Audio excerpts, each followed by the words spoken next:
This is Phil Lindeman, News Director at Krystal 93, and we are here today with Byron Rice with Summit County Government, and we are talking cybersecurity.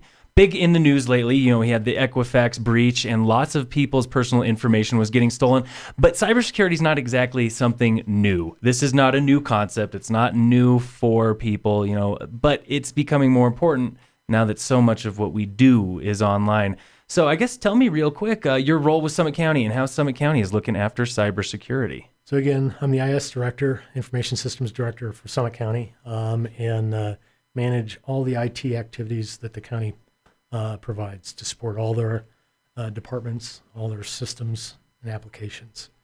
Been doing that for over 20 years. Great. Does that include the alerts system? We actually have that rented out, or it's a contract service. And that is Code Red is what it's called through the Emergency Management Office. And so that's a whole different thing. Whole different ball game with the Code Red emergency stuff. Okay, great. Now we'll start real top of the list. Summit County, we tend to think we live in the mountains, so we live a little further away from everything else. Is that necessarily the truth with cybersecurity? Not at all, especially with cybersecurity, because it is, it's such a digital world anymore. It really doesn't matter where you are in this world. Cybersecurity is just, you don't have to be in a close proximity, I guess, is what I would say. So, be anywhere in the world. Great. Now, talk about what the county does to help people, stay safe, be proactive about their cybersecurity. So we do, public outreaches like this. I'm going to be doing an SCTV spot later today. I've got a Summit Seniors Aging Gracefully session that's lined up for December the 5th. So I will be doing that. From a day-to-day perspective, we do nightly backups. We do software patches and firmware updates frequently and often. All of our sensitive databases are encrypted. So strong passwords or passphrases, that's a real biggie. As simple as making sure you're not using your cat's name over and over again for every single password sort of thing. Exactly. So every account that you have a unique password for that account. But we've been going through quite a bit of changes. I guess the quote-unquote industry standard for password length is 8 characters or more, and we are already past that. Ours is 14 characters, and we are utilizing what's called a passphrase. So if you think of a password, they say that instead of having your cat's name, you should have some random numbers, letters, but that's really hard to remember. Right. True. Yeah. It's not, especially when we have so many passwords these days for so many different accounts. Exactly. Yeah. So a passphrase is literally that, whatever you want. Title of a book, the headlines in today's newspaper, just as long as you've got an uppercase, a lowercase, special character, a numeric, any 3 of those 4 categories, spaces count. So you can literally say a sentence like, can't wait till it snows. Yeah. Right? And that's a really long, I don't know, it's probably a 30 character passphrase, and that's easy to remember, and it's, strong. But still very strong. Yeah, I was going to say that the chances that somebody is going to pick that out of the middle of nowhere, not very likely. Exactly. Because, with this whole social media thing, people can, find out what your cat's name is. Right? True. So they can find try that. All the typical old password stuff. Okay, exactly. So something as simple as a password really does help. What are some other tactics that people can do, to be proactive, to stay safe, long before they get that note from Equifax saying your information has been stolen? And I went out to Equifax and I followed their links and I put in the last 6 characters of my social security number, and I'm part of that. Oh, you're one of them. I am. Yeah. Me and 146 million consumers. Incredible how widespread something like this can be. Yeah, absolutely. It is crazy. Well, I mean, there's a lot of things that you want to be careful about. But I guess if I were to kind of leave you with, 3 or 4 gotta do's, they're basic prevention tips, for scams or that type of thing. And it's like if you get an email that you don't know or you don't think you know where it's coming from, the trick is when in doubt, throw it out. Don't even mess with it. Don't click on any links in it. Certainly don't reply to it. Just ignore it. Just delete it. Yeah. Yeah. Don't let the prince from Nigeria know that you are going to be wiring him money tomorrow with all of your information. Yeah. I mean, and that's the thing is you don't want to do anything reactive. You don't want to follow up with, if they try to get you to do something immediately, don't ever fall for that. Okay. So really try to be smart, be savvy, read into what you're getting from this thing that sometimes sounds too good to be true, sometimes sounds too far-fetched to be true. Right. You gotta think before you act. I mean, use your brain and your common sense. And it's just because there's a lot of bad people out there trying to get your money. Well, and one thing that I do hear too, a nice rule of thumb for staying safe online is to treat online interactions like face-to-face interactions. If you think of online interactions and answering to emails or even social media, if you think of those as what you would do face-to-face with somebody, chances are you're not going to be giving out tons of personal information to somebody first time you meet them in person. Right, exactly. Yeah, I mean, so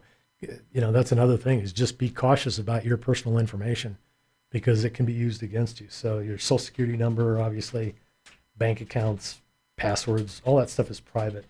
And you need to make sure that you're a little bit conscious of that, or you're a lot conscious of that. So that's great. Now, what does, using the example of Equifax again, what does a hack like that, what does a breach like that mean for somebody, who, like yourself, who was part of it? What kind of repercussions does that have? Well, I mean, it's pretty impactful and forever, because I mean, if you have, like they did, they had social security numbers exposed, bank account information exposed, obviously names, addresses, and stuff like that. It's, you can't change that very well, right? So it could have far-reaching effects and long-lasting effects. So that was pretty horrific. Very big. I think. What sort of information does Summit County oversee that that you guys are really making sure stays safe, stays secure? Yeah. So there's a lot of information. The county maintains information about contractors, their licenses, their some personal information on them. Certainly your tax information, your property information. There's a lot of information in there that requires you to, when you interact with county government, to provide them, and we have to secure that very carefully.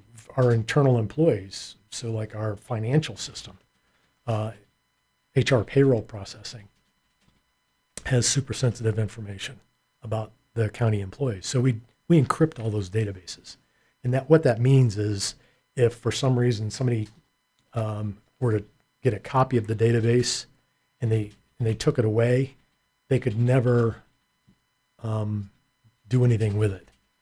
They would have to actually be in our systems. Okay. They might have the file or whatever it is. But it would be gibberish. But it wouldn't be showing up. Kind of like code. It's just. Yeah, it's encrypted and as opposed to like text. That's clear text, literally. Mm-hmm. Like an email that somebody might send with their personal information. Exactly. And we have the ability for some departments that have a need to send sensitive emails, the ability to encrypt that email before it goes out. So. Okay, great. Just a few more questions. Again, focusing here locally on Summit County. What do you want people to be aware of when it comes to cybersecurity. No matter what device they're on, no matter what information it is, because again, like we were saying, it seems like these days so much personal information does have to transfer, is digital. It changes hands. Exactly. Just don't be complacent. Be aware. If use your spidey senses to ensure that what you're doing, you feel comfortable with doing it. I mean,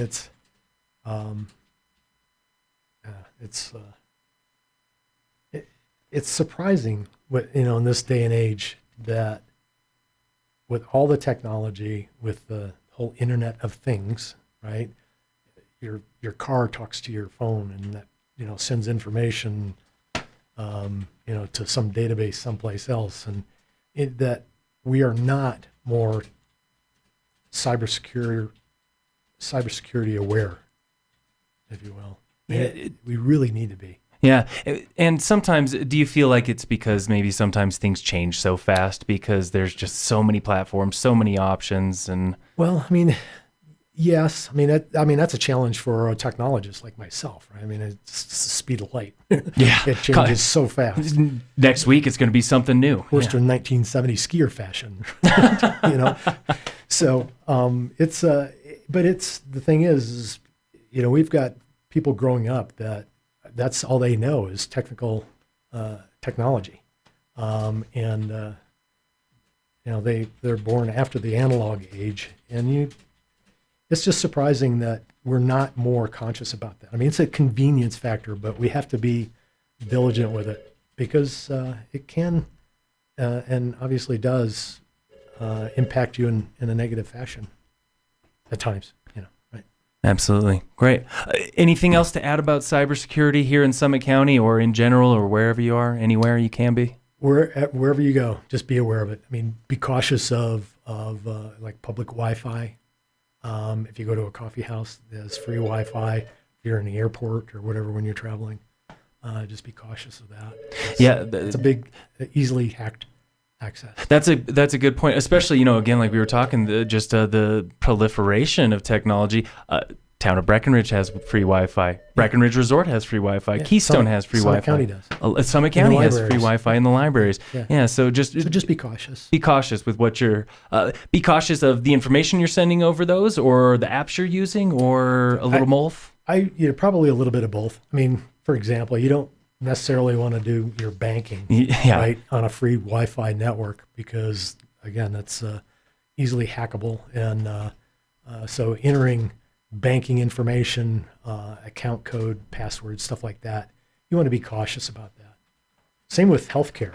If you're doing connecting to a healthcare website or something like that, you might want to be cautious about that with a public Wi-Fi. Yeah, again, anything where you're having to give a lot of personal information, stuff beyond, the coin shoulder surfing. If you're sitting there reading, people walk by and they look over your shoulder and see what you're doing. So, I mean, if you're doing stuff, you could see people's screens, whether it's on the phone or their tablet or their laptop.